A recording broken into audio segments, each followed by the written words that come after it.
कुंडे की नियाज की हकीकत और हजरत इमाम फर सादिक का वाक़या।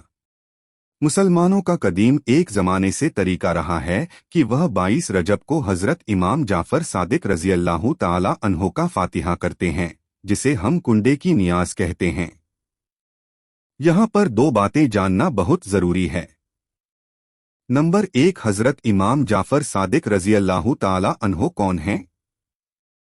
नंबर 2, कुंडे की नियाज करना कैसा है? तो हम आपको बता दें कि हजरत इमाम जाफर सादिक हजरत इमाम मोहम्मद बिन बाकर रज़ी अल्लाह ताला अन्हुमा के बड़े साहबजादे हैं।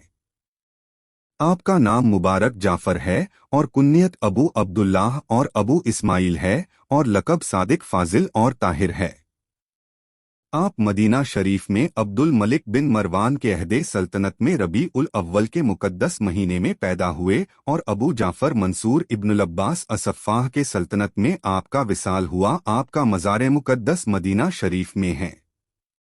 अब हम आपको एक बहुत ही प्यारा वाक़या सुनाते हैं कि एक मर्तबा का वाक़या है कि एक रात खलीफा मंसूर ने अपने वजीर को हुक्म दिया कि जाओ और हजरत इमाम जाफर सादिक को बुलाकर लाओ ताकि मैं उनको कत्ल कर सकूं। वजीर ने कहा कि क्या तुम ऐसे शख्स को कत्ल करना चाहते हो जो गोसे में बैठे हैं और इबादत में मशगूल है, दुनिया से किनारा किए हुए हैं?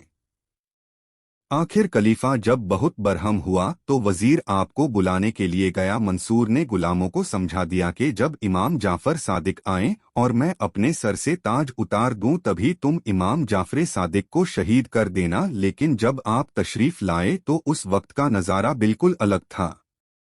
मंसूर उठकर खड़ा हो गया और आपका इस्तकबाल किया, आपको मकाने सदर पर बैठाया और खुद आजिजाना तौर पर आपके सामने बैठ गया। यह देखकर उसके गुलामों को बहुत हैरत हुई। मंसूर ने आपसे कहा, आप क्या हाजत रखते हैं? आपने इरशाद फरमाया यही कि तू दोबारा अपने दरबार में मुझे ना बुला। खलीफा मंसूर ने इजाज़त दी और इज़्ज़ातो एहतराम के साथ आपको रुखसत किया। आपके तशरीफ ले जाने के बाद खलीफा काँप रहा था और उसके बाद बेहोश हो गया और काफ़ी देर तक बेहोश रहा। और जब उसे होश आया और उससे पूछा गया कि माजरा क्या है तो उसने कहा, जब हजरत इमाम जाफर सादिक दरवाजे से अंदर दाखिल हुए तो मैंने देखा कि एक बड़ा अजदहा उनके साथ है, जिसका एक लब चबूतरे के नीचे और दूसरा लब ऊपर था और ज़बाने हाल से कह रहा था कि अगर तूने इमाम को कोई नुकसान पहुंचाया तो मैं तुझको तेरे चबूतरे के साथ निगल जाऊंगा, इसलिए मेरी ये हालत हुई है। सुभान अल्लाह। ये है हजरत इमाम जाफर सादिक रज़ी अल्लाह ताला अन्हो की शान। और सबसे अहम बात हम आपको बता दें कि हजरत इमाम जाफर सादिक रज़ी अल्लाह ताला अन्हो अहले बैते किराम में से हैं।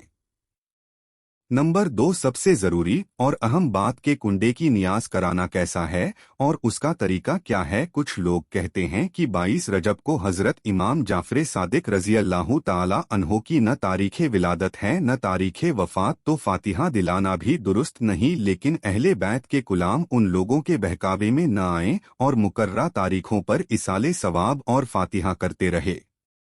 अगर 22 रजब को इमाम जाफर सादिक की न तारीख़ विलादत है न तारीख़ वफ़ात, तो भी यहाँ एक बात गौर करने वाली है कि 11 रबीउल आखिर में मुसलमान 11वीं शरीफ की नियाज करते हैं। 11 रबीउल आखिर हुजूर सैयदना सरकार गौसे आज़म रज़ी अल्लाह ताला अन्हो की न तारीख़ विलादत है और न तारीख़ विशाल, लेकिन फिर भी मुसलमानों का अमल यही है कि 11 तारीख को सरकार गौसे पाक रज़ी अल्लाह ताला अन्हो की नियाज होती है।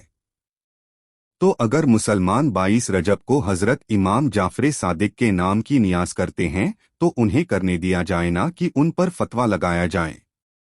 कुंडे की फातिहा जो खीर और पूरी पर होती है बिल्कुल जायज़ है और नेक काम है। सुन्नियों को उसे ज़रूर करना चाहिए और अहले बैत की याद मनानी चाहिए। उलमाए किराम इरशाद फरमाते हैं कि 22 रजब को हजरत इमाम जाफर सादिक रज़ी अल्लाह ताला अन्हो की फातिहा करने से के बहुत सी आने वाली मुसीबतें टल जाती हैं। अल्लाह तबारक व ताला हम सब की जायज़ मकसद को हुजूर सैयदना इमाम जाफर सादिक रज़ी अल्लाह ताला अन्हो के सदक़े में पूरा फरमाए।